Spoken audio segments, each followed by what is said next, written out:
साहब मैं आपसे ये जानना चाहती हूँ कि मृत्यु के पश्चात क्या है?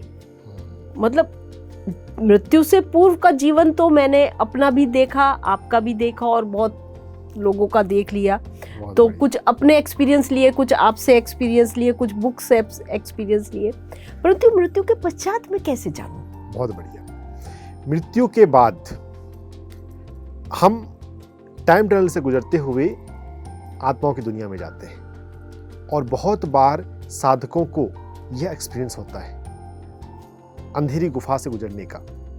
स्पिरिचुअल रियलिटी वीडियो भी अगर आप देखें तो उसमें भी शुरुआत में एक टनल दिखाते हैं जो वास्तव में हमारी लाइफ के बाद का टनल है, जो मेडिटेशन में भी हम टेम्पररी एक्सपीरियंस कर सकते हैं। कभी कभी कुछ लोगों को डर लगता है कि ये कहाँ जा रहे हैं, और अगर आपके भीतर डर की प्रवृत्ति हो तो ये टनल का एक्सपीरियंस लंबा भी हो जाता है। अगर डरे नहीं तो फिर हम स्मूथली इस टनल को पार कर जाते हैं।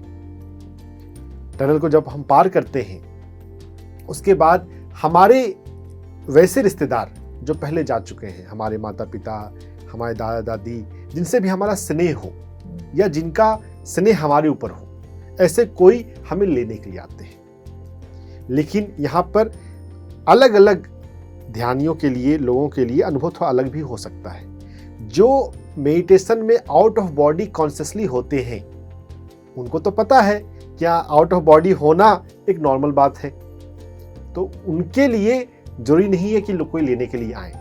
हाँ, जिनके भीतर डर की संभावना रहती है या जो हड़बड़ा जाए, ये क्या हुआ, अरे मैं तो अपने शरीर को हिला ही नहीं पा रहा हूँ, मरने के बाद तो ऐसा ही होगा, या बॉडी डेड हो गई, सिल्वर कॉर्ड जुड़ा होता है हमारे फिजिकल बॉडी और एस्ट्रल बॉडी के बीच पे, वो टूट जाती है।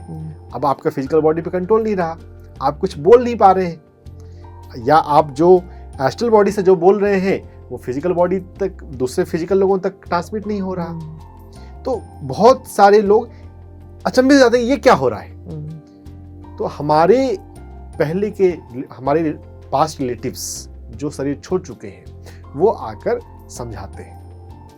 लेकिन बहुत बार जो बहुत प्रिमिटिव सोल्स हैं वो अपने विचारों में इतने उलझे रहते हैं कि वो उनको देख भी नहीं पाते कोई उनको समझा रहा है। तो इसलिए मृत्यु को समझना बहुत आवश्यक है कि वो मेहनत कर रहे हैं कि अब तुम्हारा समय हो गया, अब चलो हमारे साथ। वो रेसिस्ट करते हैं, वो रेसिस्टेंस तो काम आता नहीं है क्योंकि आपको तो जाना ही है। अब आपका शरीर छूट गया, शरीर से आपका सिल्वर कॉर्ड अलग हो गया, अब आपका जो प्राणमय शरीर है वो सिकुड़ने लगता है। प्राण शरीर जब तक फिजिकल बॉडी में रहता है तो 72,000 नाड़ियों में ऊर्जा बहते रहती है जी। लेकिन जैसे सिल्वर कॉर्ड अलग हुआ वो प्राणमय शरीर खुद में सिकुड़ने लगता है। ये सब बातें ध्यान में हमें पता चलती हैं।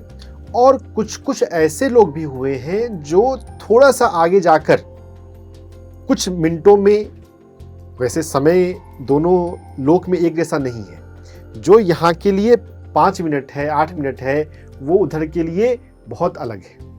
क्योंकि यहाँ पर धरती के लोक में समय लीनियर चलता है, लेकिन एस्ट्रल वर्ल्ड में समय लीनियर नहीं है, तो वहाँ पे समय का पैमाना अलग हो जाता है। हम इसको ऐसे समझ सकते हैं, जब हम सपने देखते हैं, आप दिन में सो रहे हो, आपकी नींद 10 मिनट की हो, लेकिन उसमें आप एक लंबा सपना देख सकते हैं जिसको बाद में आपको दूसरों को समझाने में कई घंटे लग जाएं कि मैंने ये देखा, मैंने ये देखा। यस एग्जैक्टली, कई बार होता है ऐसा। फिजिकल वर्ल्ड में और एस्ट्रल वर्ल्ड में समय एक जैसा नहीं चलता। फिजिकल वर्ल्ड में टाइम लीनियर है, एस्ट्रल वर्ल्ड में टाइम नॉन लीनियर है। तो वहां पर हम जो यहाँ पे 8 मिनट लग रहा हो, नियर डेथ एक्सपीरियंस इसको कहा जाता है। कुछ ऐसे हुए, जैसे अनीता मूरजानी काफी पॉपुलर हैं, doctor Rajiv Parthi, doctor Eben Alexander, doctor Mary Neal. मैं डॉक्टर का जिक्र थोड़ा अधिक इसलिए कर रहा हूँ क्योंकि वो तो खुद ब्रेन पर काम करते हैं, उनको खुद इनकी जानकारी है, उनका कोई एक्सपोजर नहीं है मेडिकल फील्ड में, लेकिन जब उनको ये अनुभव हुआ तो उस अनुभव को नकार नहीं सकते। डॉक्टर इवेन अलेक्जेंडर तो 8 दिन कोमा में रहे। डॉक्टर उनका 8 दिन में कोमा में रहने से उनका ब्रेन काफ़ी ज़्यादा डैमेज हो गया था। उनको जो उनकी जो कोमा में गए थे वो एक ब्रेन का इन्फेक्शन था।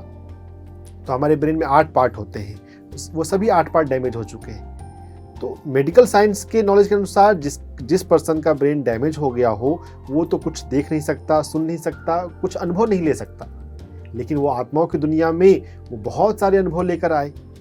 वो अपने रिलेटिव से मिले,